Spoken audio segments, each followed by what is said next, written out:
So hello everyone, welcome back to toilet boy.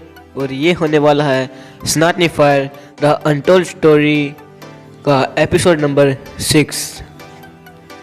सभी episodes के link मतलब उसकी प्लेलिस्ट का लिंक डिस्क्रिप्शन में दिया मिलेगा, तो आप वहाँ से देख सकते हैं।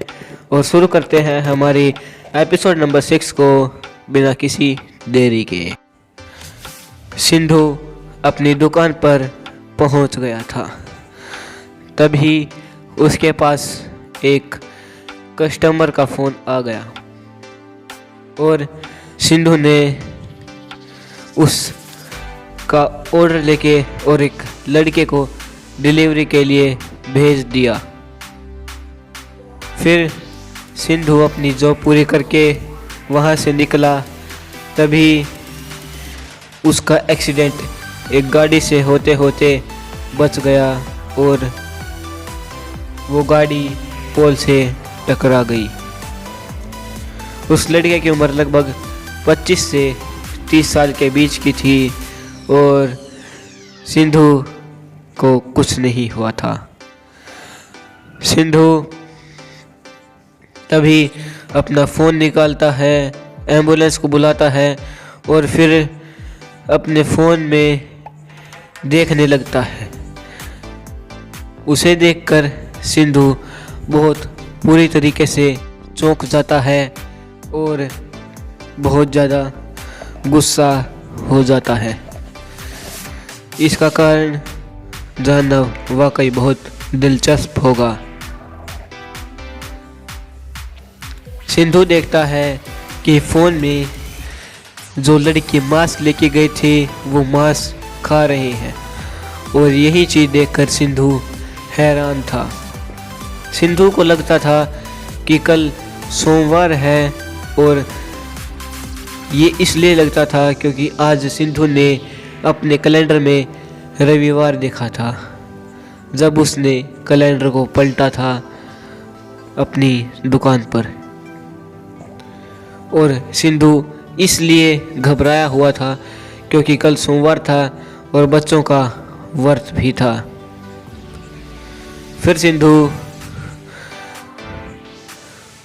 उन लड़कों के पास से जब निकला था तब सिंधु ने उनकी तरफ एक मिनी कैमरा फेंक दिया था।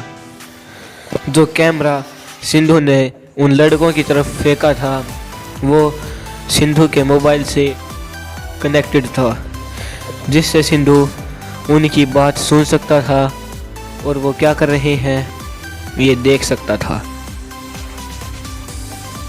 और तभी सिंधु को कुछ याद आया जब वो वहाँ पर रोड पर था, इसलिए उसने अपना फ़ोन जेब में वापस डाला और अपने कॉलेज की तरफ बढ़ने लगा।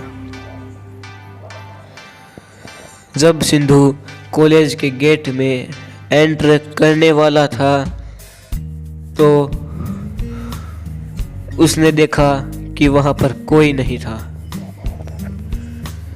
असल में जब वो शाम को कॉलेज में वापस आता था तो वो देखता था कि वहाँ पर कई बच्चे मिलते थे, पर आज वहाँ पर कोई भी नहीं था।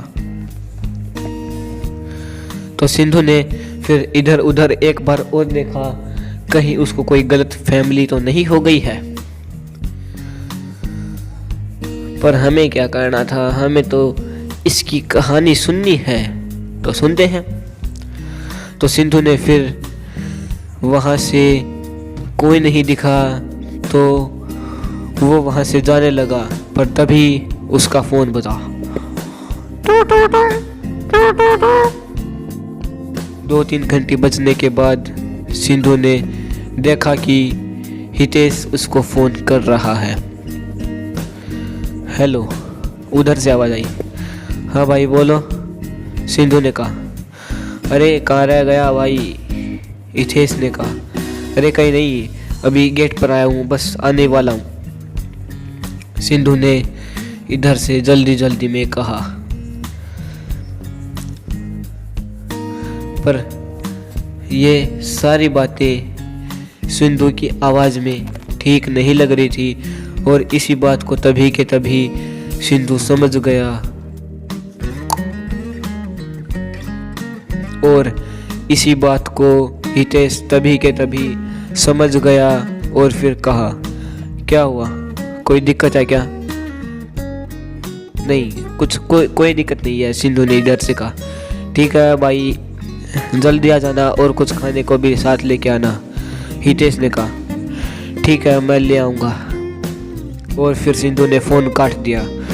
उधर जब सिंधु हितेश के लिए कुछ खाने को अपनी कॉलेज की कैंटीन की तरफ बढ़ रहा था, तब इस तरफ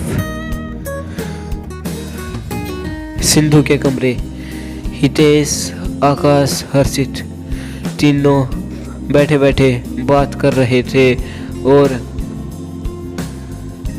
उनके कमरे का नंबर रूम नंबर 145 था। रूम नंबर 145 में यही बातें चल रही थी कि आखिर सिंधु ऐसे बात क्यों कर रहा था और ये भी बताने वाले थे सिंधु से कि हिंदू बच्चों की संख्या घट गई है और तभी उनका दरवाज़ा खटकता है। पर अभी वो समय नहीं हुआ था कि सिंधु वापस आ जाए, पर सिंधु नहीं आया था तो कौन आया था, ये तो जानना वाकई दिलचस्प होगा। तो आगे की कहानी को जानने के लिए सुनते रहिए सनातनी for the untold story only on torrid boy. Thank you for watching.